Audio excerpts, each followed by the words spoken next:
ನಮಸ್ಕಾರ ಸ್ನೇಹಿತರೆ, ನಿನ್ನೆ ಅಷ್ಟೇ ನಾನು ಕೋರ್ಟ್ ವಿಷಯದ ಬಗ್ಗೆ ಎಲ್ಲವೂ ಕೂಡ ಸಂಪೂರ್ಣವಾಗಿ ತಿಳಿಸಿದ್ದೀನಿ. ಏನೇನಾಯಿತು ಏನೇನಿಲ್ಲ ಅಂತೇಳಿ. ಆ್ಯಂಡ್ ಅದರ ಜೊತೆ ಇನ್ನೊಂದು ಪ್ರಮುಖವಾದಂಥ ವಿಷಯ ನಿನ್ನೆ ಟೆಲಿಗ್ರಾಮಲ್ಲಿ ಕೂಡ ಹಂಚ್ಕೊಂಡಿದ್ದೀನಿ. ಅದೇನು ಅಂತಂದರೆ, ಈ ಕೋರ್ಟ್ ಕೇಸ್ ವಿಷಯದಲ್ಲಿ ಕೆಲವು ಜನರ ಒಂದು ಸ್ವಾರ್ಥದ ಪರಮಾವಧಿ ಯಾವ ರೀತಿ ಇದೆ, ಯಾಕೆ ಈ ನೇಮಕಾತಿಗೆ ಬ್ರೇಕ್ ಹಾಕಬೇಕು ಅನ್ನುವಂಥದ್ದು ಕೆಲವರ ಇಂಟೆನ್ಷನ್ ಇದೆ, ಅದೆಲ್ಲವನ್ನು ಕೂಡ ದಾಖಲೆ ಸಮೇತ ಇನ್ನೊಂದು 2-3 ದಿನಗಳಲ್ಲಿ ನಿಮಗೆ ತಿಳಿಸ್ತೀನಿ ಏನು ಮಾಹಿತಿ ಅಂತ. ಆ್ಯಂಡ್ ಅದರ ಜೊತೆ ಈಗ ನಿನ್ನೆ ವಿಡಿಯೋದಲ್ಲಿ ಕಮೆಂಟ್ ಬಾಕ್ಸಲ್ಲಿ ಆ್ಯಂಡ್ ಒಂದಿಷ್ಟು ಪರ್ಸನಲ್ ಮೆಸೇಜಸ್ಸಲ್ಲೂ ಕೂಡ ತುಂಬ ಜನ ಆಸ್ಪಿರೆಂಟ್ಸ್ ತಿಳಿಸಿದ್ರಿ, ಇಡೀ ಹೋರಾಟವನ್ನು ಮಾಡೋಣ, ಈ ಬಾರಿ ದೊಡ್ಡ ಮಟ್ಟದಲ್ಲಿ ಒಂದು ಪ್ರತಿಭಟನೆ ಆಗಬೇಕು ಸರ್ಕಾರದ ವಿರುದ್ಧ, ಆದರೆ ಮಾತ್ರ ಸಾಧ್ಯ. ಇಲ್ಲ ಅಂತಂದರೆ ನಾವು ಮತ್ತಷ್ಟು ನಮ್ಮ ಸಮಯವನ್ನು ಹಾಳು ಮಾಡ್ಕೊಳ್ಬೇಕಾಗುತ್ತೆ. ಇಲ್ಲಿವರೆಗೂ ಆಗಿರೋದು ಸಾಕು, ಇನ್ನು ಮಾರ್ಚ್ 2ನೇ ತಾರೀಕು ಮತ್ತೆ ಕೋರ್ಟ್ ಹಿಯರಿಂಗ್ ಇದೆ, ಸೊ ಅದನ್ನು ನಂಬ್ಕೊಂಡು ಕೂರೋಕ್ಕೂ ಆಗಲ್ಲ ಅಂತ ಆಸ್ಪಿರೆಂಟ್ಸ್ ಸಲಹೆಯನ್ನು ಕೊಡ್ತಾ ಇದ್ದಾರೆ. ನೋಡಿ, ಫ್ರೀಡಂ ಪಾರ್ಕಲ್ಲಿ ಮಾಡುವಂಥ ಹೋರಾಟಗಳು ಯಶಸ್ಸನ್ನು ಪಡೆಯುವಂಥದ್ದು ತುಂಬ ವಿರಳ. ಯಾಕೆ ಅನ್ನೋದು ಹೇಳಿಬಿಡ್ತೀನಿ ನಾನು ರೀಸನ್. ನಾನು ಸ್ವತಃ ಕಂಡಂಥ ಹೋರಾಟದ ಭಾಗವಾಗಿ ಹಲವಾರು ಹೋರಾಟಗಳಲ್ಲಿ ಭಾಗವಹಿಸಿದ್ದೇನೆ. ಅಲ್ಲಿನ ಎಕ್ಸ್ಪೀರಿಯನ್ಸ್ ಆಗಿ ಹೇಳ್ತೀನಿ. ಈ ಹಿಂದೆ ನಾವು ನಮ್ಮ ಅಖಿಲ ಕರ್ನಾಟಕ ವಿದ್ಯಾರ್ಥಿ ಸಂಘಟನೆ ನೇತೃತ್ವದಲ್ಲಿ PDO ರೀ ಎಕ್ಸಾಮ್ ಸಲುವಾಗಿ ಹೋರಾಟ, KPCL ಆಗಿರ್ಬೋದು, KS ಪರೀಕ್ಷೆ ಪೋಸ್ಟ್ಪೋನ್ಗೋಸ್ಕರ ಒಂದು ಹೋರಾಟ ಆಯಿತು, ಆಮೇಲೆ KS ರೀ ಎಕ್ಸಾಮಲ್ಲಿ ಆದಂಥ ಲೋಪದೋಷಗಳು ಎಲ್ಲವೂ ಕೂಡ ಹೋರಾಟ ಆಯಿತು. ಬಟ್ ಎಷ್ಟೇ ಹೋರಾಟ ಮಾಡಿದ್ರು ಅದಕ್ಕೆ ಯಾವುದಕ್ಕೂ ಕೂಡ ಸರಿಯಾದ ಸಕ್ಸಸ್ ಸಿಕ್ಕಿಲ್ಲ. ಕಾರಣ ಇಷ್ಟೇ, ಯಥೇಚ್ಛವಾಗಿ ಆಸ್ಪಿರೆಂಟ್ಸ್ಗಳು ಅಲ್ಲಿಗೆ ಬರೋದಕ್ಕಾಗಲ್ಲ. ಆ್ಯಂಡ್ ಇನ್ನೊಂದು, ಬೆಂಗಳೂರಲ್ಲಿರುವಂಥ ಆಸ್ಪಿರೆಂಟ್ಸ್ ಏನಿದ್ದಾರೆ, ಇಲ್ಲಿ ಸ್ಟೇಟ್ ಎಕ್ಸಾಮ್ಸ್ಗಿಂತ ಸೆಂಟ್ರಲ್ ಎಕ್ಸಾಮ್ಸ್ಗೆ ಓದುವಂಥವ್ರು ಜಾಸ್ತಿ. ಲೈಕ್ UPSC, RRB, SSC ಎಕ್ಸಾಮ್ಗೆ ಓದುವಂಥವ್ರೆ ಜಾಸ್ತಿ. ಹಾಗಾಗಿ ಹೆಚ್ಚು ಜನ ಹೋರಾಟಕ್ಕೆ ಬರಲ್ಲ.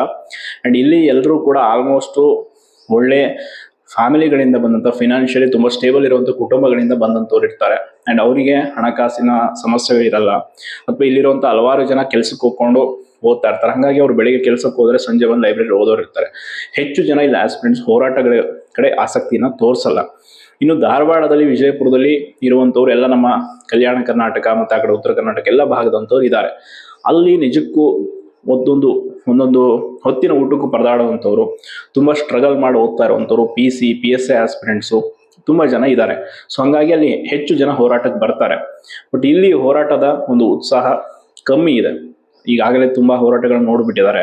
ಇಲ್ಲಿ ಪೊಲೀಸ್ ವ್ಯವಸ್ಥೆ ಹಂಗಿದೆ. ಆ್ಯಂಡ್ ಎಲ್ಲದಕ್ಕಿಂತ ಹೆಚ್ಚಾಗಿ ಪೇರೆಂಟ್ಸು ತುಂಬ ಸೂಕ್ಷ್ಮ ಮನಸ್ಸಿನವರು, ನೇರವಾಗಿ ಹೇಳಿಬಿಡ್ತಾರೆ, ಹೋರಾಟಕ್ಕೆ ಹೋಗಿ ಏನಾದ್ರು ಕೇಸುಗೆ ಸಮಸ್ಯೆಗಳು ಮಾಡ್ಕೋಬೇಡಿ. ಈ ರೀತಿ ಕಾರಣಗಳಿದೆ ಬೆಂಗಳೂರಲ್ಲಿ. ಹಂಗಾಗಿ ಹೋರಾಟ ಯಶಸ್ವಿ ಆಗಲ್ಲ. ಅದಕ್ಕೆ ವಿಜಯಪುರ ಇಲ್ಲ ಧಾರವಾಡದಲ್ಲಿ ನಾವು ಹೋರಾಟ ಮಾಡೋಣ ಇನ್ನೊಂದು ಅಂತ ಹೇಳ್ತಾ ಇದ್ದಾರೆ. ನೋಡಿ, ಇದಕ್ಕೆ ಸಂಬಂಧಪಟ್ಟಾಗ ಇನ್ನೊಂದು ನಮ್ಮ ಬಸನಗೌಡ ಪಾಟೀಲ್ ಯತ್ನಾಳ್ ಸರ್ ಒಂದು ಮಾಹಿತಿಯನ್ನು, ಅವ್ರ ಕಡೆಯಿಂದ ಸಿಕ್ಕಂಥ ಮಾಹಿತಿ ಏನು ಅಂತಂದರೆ, ಇವ್ರು ಏನಾದರೂ ಸರ್ಕಾರದವರು ಈ ಬಜೆಟಲ್ಲೂ ಕೂಡ ಆದಮೇಲೂ ಕೂಡ ನೇಮಕಾತಿಗಳನ್ನು ಮಾಡಿಲ್ಲ, ಏನೂ ಸ್ಪಂದಿಸಿಲ್ಲ ಅಂದರೆ ವಿಜಯಪುರದಿಂದ ಬೆಂಗಳೂರಿಗೆ ವಿಧಾನಸೌಧ ಚಲೋ ಮಾಡೋಣ, ಒಂದೆಲ್ಲ ಯುವ ಉದ್ಯೋಗಾಕಾಂಕ್ಷಿಗಳು ಸೇರಿ ಅಂತೇಳಿ ಒಂದು ನಿರ್ಧಾರ ಮಾಡಿದ್ದಾರೆ. ಸೊ ಅದಕ್ಕೆ ನಾವು ಇನ್ನಷ್ಟು ಅವರಿಗೆ ಮನವಿಯನ್ನು ಮಾಡಿಕೊಡ್ಬೇಕು. ಯಾರು ವಿಜಯಪುರದಲ್ಲಿ ಇದ್ದೀರಾ, ಆಲ್ಮೋಸ್ಟ್ ಯತ್ನಾಳ್ ಸಾಹೇಬರಿಗೆ ಈ ಕುರಿತಂತೆ ಮನವಿಯನ್ನು ಮಾಡಿಕೊಳ್ಳಿ. ನಾವು ಕೂಡ ಮಾಡ್ತೀವಿ. ಅವರ ನೇತೃತ್ವದಲ್ಲಿ ಎಲ್ಲ ವಿದ್ಯಾರ್ಥಿ ನಾಯಕರು, ವಿದ್ಯಾರ್ಥಿ ಸಂಘಟನೆಗಳು ಸೇರಿ ವಿಜಯಪುರದಿಂದ ಬೆಂಗಳೂರಿಗೆ ಒಂದು ಪಾದಯಾತ್ರೆ ಹೆಂಗಿರಬೇಕು ಅದು ಅಂತಂದರೆ, ಇಡೀ ಕರ್ನಾಟಕವೇ ತಿರುಗಿ ನೋಡಂಗೆ ಇರಬೇಕು. ಏನು ಧಾರವಾಡದಲ್ಲಿ ಆಯ್ತಲ್ಲ ಹೋರಾಟ, ಅಷ್ಟು ಜನ ಸೇರಿದ್ರೆ, ಆ ರೀತಿ ಜನಸಂಖ್ಯೆ ಸೇರಿದ್ರೆ ಇಡೀ ಕರ್ನಾಟಕದ ದೇಶಾದ್ಯಂತ ಸುದ್ದಿ ಆಗುತ್ತೆ. ಈ ಬಂಡ ಸರ್ಕಾರದ ಮಾನ ಮರ್ಯಾದೆ ಅನ್ನೋದು ಬೀದಿಲಿ ಹರಾಜಾಗುತ್ತೆ. ಅದಾಯಿತು ಅಂತಂದರೆ ಅವರಿಗೆ ಬುದ್ಧಿ ಬರುತ್ತೆ. ಸ್ವತಃ ಇವರ ಹೈಕಮಾಂಡ್ ಅವರೇ ಬಂದು ಹೇಳಬೇಕು, ರಿಕ್ರೂಟ್ಮೆಂಟ್ ಮಾಡಿ 50% ಮೇಲೆ ಅಂತ. ಅಲ್ಲಿವರೆಗೂ ವಿದ್ಯಾರ್ಥಿ ಸಮೂಹ ಹೋರಾಟವನ್ನು ನಿಲ್ಲಿಸಬಾರ್ದು. ಹೆಂಗೆ ರೈತ ಸಂಘಟನೆಗಳು ಕೂತ್ಕೊಂಡು ಹೋರಾಟ ಮಾಡಿ ತಮಗೆ ಬೇಕಾದ ಬೆಲೆಯನ್ನು ಪಡ್ಕೊಂಡ್ರು, ಹಾಗೆ ನಾವು ನಮಗೆ ಬೇಕಿರುವಂಥ ಬೆಲೆ, ಸರ್ಕಾರ ನಮಗೇನು ಕೊಡಬೇಕಿದೆ, ನೇಮಕಾತಿ ಮಾಡಬೇಕಿದೆ, ಅದನ್ನು ನಾವು ಪಡ್ಕೋಬೇಕು. ಇಲ್ಲ ಅಂತಂದರೆ ನಾವು ಫ್ರೀಡಂ ಪಾರ್ಕಲ್ಲೋ ಎಲ್ಲೊಂದು ಪರ್ಟಿಕ್ಯುಲರ್ ಪ್ಲೇಸಲ್ಲಿ ಕೂತ್ಕೊಂಡು ಹೋರಾಟ ಮಾಡ್ತೀವಿ, ಅವ್ರು ಬರ್ತಾರೆ, ನಮ್ಮನ್ನು ಮನವಿ ಇಸ್ಕೊಳ್ತಾರೆ, ಸಂಜೆ ಕಳಿಸ್ತಾರೆ ಅನ್ನುವಂಥದ್ದು ಆಗಬಾರ್ದು. ಈ ಬಾರಿ ಎಲ್ಲರೂ ಒಗ್ಗಟ್ಟಿಂದ ಒಂದು ದೊಡ್ಡ ಮಟ್ಟದ ಹೋರಾಟಕ್ಕೆ ಕರೆ ಕೊಡಬೇಕು. ಏನಾದರೂ ಆಗಲಿ. ಎಷ್ಟೋ ಜನ ಹೆಂಗಾಗಿದೆ ಪರಿಸ್ಥಿತಿ ಅಂತಂದರೆ, ನಾವು ಬದುಕಿರೋದೇ ಬೇಡ ಅನ್ನೋ ಹಂತಕ್ಕೆ ಹೋಗಿಬಿಟ್ಟಿದ್ದಾರೆ ಈಗ. ಎಷ್ಟೋ ಜನ ನಿನ್ನೆ ನನಗೆ ಮೆಸೇಜ್ ಹಾಕಿದ್ರು. ಆ ಮೆಸೇಜ್ಗಳು ನೋಡಿದಾಗ ಕಣ್ಣಲ್ಲಿ ನೀರು ಬರುತ್ತೆ. ಎಷ್ಟು ದಿನ ಅಂತ ಕಾಯೋದು ಸರ್? ಆಲ್ಮೋಸ್ಟ್ ನಮಗೆ ಈಗ 4-5 ವರ್ಷ ಆಯಿತು, ಕೆಲವರು 7-8 ವರ್ಷ ಆಯಿತು. ಅದರಲ್ಲಿ ಈಗ ಕಳೆದ 3-4 ವರ್ಷ ಅಂತೂ ತುಂಬ ಸ್ಟ್ರಗಲ್ ಆಗ್ತಾ ಇದೆ. ಅಟ್ಲೀಸ್ಟ್ ನಾನು ನನ್ನ ಪ್ರಾಣವನ್ನು ತ್ಯಾಗ ಮಾಡಿಬಿಡ್ತೀನಿ, ನನ್ನ ಶವ ಇಟ್ಕೊಂಡು ನೀವು ಹೋರಾಟ ಮಾಡಿ ಅನ್ನೋ ಮಾತನ್ನು ಕೂಡ ಕೆಲವು ಆಸ್ಪಿರೆಂಟ್ಸ್ ಹೇಳಿದ್ರು. ಅದನ್ನು ಕೇಳೋದಕ್ಕೆ ಎಷ್ಟು ಬೇಜಾರು ಅನಿಸುತ್ತೆ.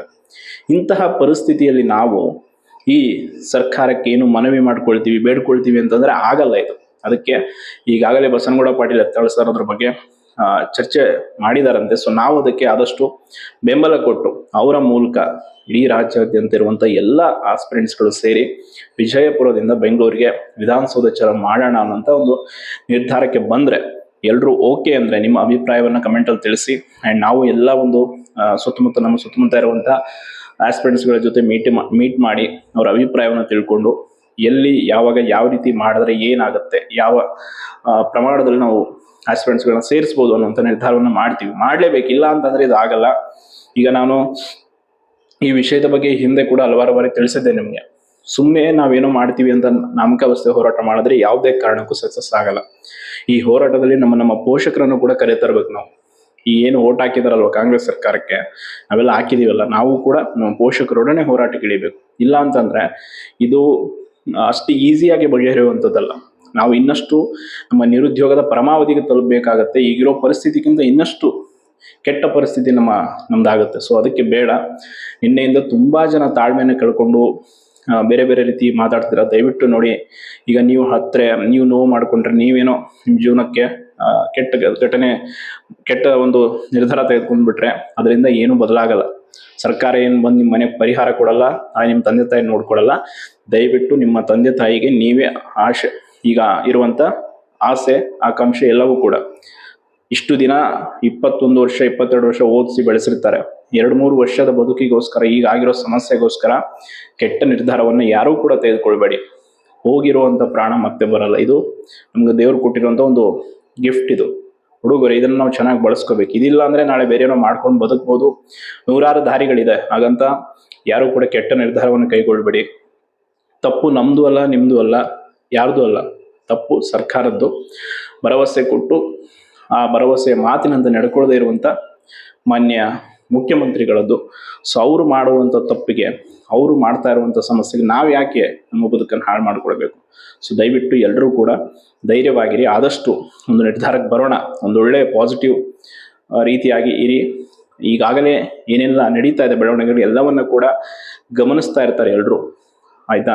ಅಂಡ್ ಈವನ್ ಕೋರ್ಟಲ್ಲೂ ಕೂಡ ನಮಗೆ ನ್ಯಾಯದಾನ ವಿಳಂಬ ಆಗ್ತಾ ಇರೋದೇ ಪ್ರಮುಖವಾದಂತ ಇಲ್ಲಿ ನಮ್ಮ ಹಿನ್ನಡೆಗೆ ಕಾರಣ ಆಗ್ತಾ ಇದೆ. ಈಗೇನೋ ಕೋರ್ಟಲ್ಲಿ ಅವಕಾಶ ಸಿಗುತ್ತೆ ಎಂದು ತುಂಬಾ ಅಪೇಕ್ಷೆಯಲ್ಲಿದ್ವಿ. ಬಟ್ ಕೋರ್ಟು ಕೂಡ ಡೇಟ್ ಮೇಲೆ ಡೇಟ್ ಕೊಟ್ಕೊಂಡು ಹೋದ್ರೆ ನಮ್ಮ ಒಂದು ಏಜ್ ಲಿಮಿಟ್ ಆಗಿರ್ಬೋದು, ಸಮಯ, ಓದುವಂತ ಉತ್ಸಾಹ ಎಲ್ಲವೂ ಕೂಡ ಕಳೆದು ಹೋಗುತ್ತೆ. ದಯವಿಟ್ಟು ಅದು ಆಗಬಾರ್ದು. ಈಗ ಯಾರೆಲ್ಲ ನಿಮಗೆ ಬಸನಗೌಡ ಪಾಟೀಲ್ ಯತ್ನಾಳ್ ಅವರ ಕಾಂಟ್ಯಾಕ್ಟ್ ಇದೆ, ಸೊ ಅವರಿಗೆ ದಯವಿಟ್ಟು ಸಂದೇಶಗಳನ್ನ ಕಳಿಸಿ. ಈ ರೀತಿ ಆಗ್ತಾ ಇದೆ ಸರ್, ದಯವಿಟ್ಟು ನಾವೊಂದು ನೀವು ಹೇಳಿದಂತೆ ಪಾದಯಾತ್ರೆ ಮಾಡೋಣ ವಿಜಯಪುರದಿಂದ ಬೆಂಗಳೂರಿಗೆ. ಅದು ಏನಾದರೂ ಆಗಲಿ ಎಲ್ಲ ಒಂದು ಯುವ ವಿದ್ಯಾರ್ಥಿ ಸಮೂಹ ಸೇರುತ್ತೆ, ಒಂದು ದೊಡ್ಡ ರ್ಯಾಲಿ ಮಾಡಬೇಕು. ಯಾಕೆ ಅಂತಂದ್ರೆ ಇದೇ ರಾಜಕಾರಣಿಗಳು ತಮ್ಮದು ಏನೋ ಒಂದು ಎಲೆಕ್ಷನ್ ವಿಚಾರಕ್ಕೋ ತಮ್ಮ ವಿಚಾರಕ್ಕೋ ಹೋದ್ರೆ ಒಂದು ರಾತ್ರಿ ಹೋಗಿ ಬೇಲ್ ತೆಗೆದುಕೊಂಡು ಬರ್ತಾರೆ, ಒಂದು ರಾತ್ರಿ ಜಡ್ಜ್ಮೆಂಟ್ ತೆಗೆದುಕೊಳ್ತಾರೆ. ಬಟ್ ಓದುವಂತ ವಿದ್ಯಾರ್ಥಿಗಳು ಲಕ್ಷಾಂತರ ಜನರ ಭವಿಷ್ಯಕ್ಕೆ ದಾರಿದೀಪವಾಗಬೇಕಾಗಿರುವಂತ ಒಂದು ಕೋರ್ಟ್ನ ತೀರ್ಪು ಇಷ್ಟೊಂದು ವಿಳಂಬ ಆದ್ರೆ ಹೆಂಗೆ, ಏನು ಅಂತ ಬೇಕು ಅಂತಾನೆ ಅಟೆಂಡ್ ಆಗದೆ ಇರುವಂಥದ್ದು, ಕೇಸ್ಗೆ ಅಬ್ಸೆಂಟ್ ಆಗುವಂಥದ್ದು, ಅಲ್ಲಿ ಬೇರೆ ಬೇರೆ ಕೇಸ್ಗಳನ್ನ ಮತ್ತೆ ತಂದು ಹಾಕುವಂಥದ್ದು, ಯಾವ ರೀತಿಯಾದಂಥ ವ್ಯವಸ್ಥೆಯನ್ನು ಸೃಷ್ಟಿಸೋದಕ್ಕೆ ಹೊರಟಿದ್ದಾರೆ ಇವರು. ಇವೇನು ಒಳ ಮೀಸಲಾತಿಯಲ್ಲೂ ಕೂಡ ನೂರಾರು ತೊಡಕುಗಳನ್ನ ಮಾಡ್ಕೊತಿದ್ದಾರೆ. ಈಗ ಸುಮ್ಮನೆ ಆ ಸಮುದಾಯದ ಹೆಸರು ಹೇಳ್ಕೊಂಡು ಅವ್ರನ್ನೂ ಕೆಟ್ಟವ್ರು ಮಾಡ್ತಾ ಇದ್ದಾರೆ ಇವರು. ಒಟ್ಟಾರೆ ಈ ಸರ್ಕಾರದಿಂದ ಯಾರಿಗೂ ಕೂಡ ನೆಮ್ಮದಿ ಇಲ್ಲ. ಅಂಡ್ ಎಲ್ಲರ ನೆಮ್ಮದಿಯನ್ನ ಬದುಕನ್ನ ಹಾಳು ಮಾಡೋದಕ್ಕಿಂತಾನೆ ಇವರು ಹೊರಟಂಗೆ ಕಾಣ್ತಾ ಇದೆ. ಸೊ ಇದು ಆಗಬಾರ್ದು ಅಂತಂದ್ರೆ ನಾವೆಲ್ಲರೂ ಈಗಲೇ ಎಚ್ಚೆತ್ತುಕೊಳ್ಬೇಕು. ಅಂಡ್ ನಿಮಗೂ ಏನು ಅಭಿಪ್ರಾಯ ಇದೆ, ಯಾವ ರೀತಿ ಹೋರಾಟ, ಎಲ್ಲಿ ಏನು ಮಾಡೋಣ ಅನ್ನೋಂಥದ್ದನ್ನ ತಪ್ಪದೇ ಕಮೆಂಟ್ ನಲ್ಲಿ ತಿಳಿಸಿ. ಅಂಡ್ ಹೆಚ್ಚು ಟೆಲಿಗ್ರಾಮ್ ಲಿಂಕ್ ಹಾಕಿರ್ತೀನಿ, ಜಾಯಿನ್ ಆಗಿ. ಸೊ ಅಲ್ಲೂ ಕೂಡ ನಾನು ಅಪ್ಡೇಟ್ಸ್ಗಳನ್ನ ನಿಮಗೆ ತಿಳಿಸ್ತಾ ಇರ್ತೀನಿ ಅಂತ ಹೇಳ್ತಾ ಧನ್ಯವಾದಗಳು.